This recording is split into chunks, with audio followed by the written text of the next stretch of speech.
Ce soir-là d'août, nous n'étions pas ensemble. Et pourtant, la scène est gravée dans ma mémoire.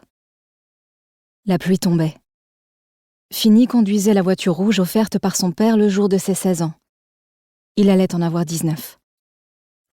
Il se disputait avec sa petite amie, Sylvie Whitehouse, assise sur le siège passager. Personne ne dit jamais à quel sujet.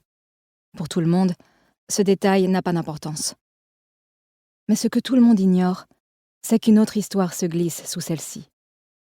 Ce que tout le monde ignore, c'est que la cause du conflit est cruciale pour mon histoire à moi. Je vois la route glissante, les gyrophares des ambulances et des véhicules de police déchirant la nuit, avertissant les curieux. Une tragédie se déroule ici. Merci de conduire lentement. Je vois Sylvie assise sur la banquette arrière d'une voiture de police, ses pieds posés sur la chaussée. Je ne l'entends pas, mais je la vois raconter leur querelle. Alors je sais.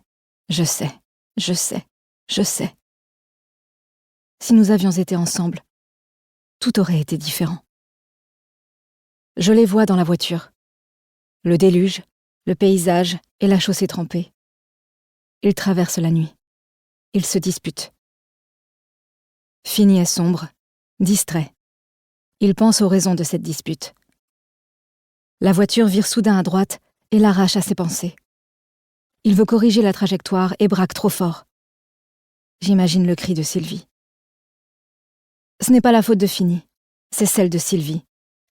Lui a mis sa ceinture de sécurité.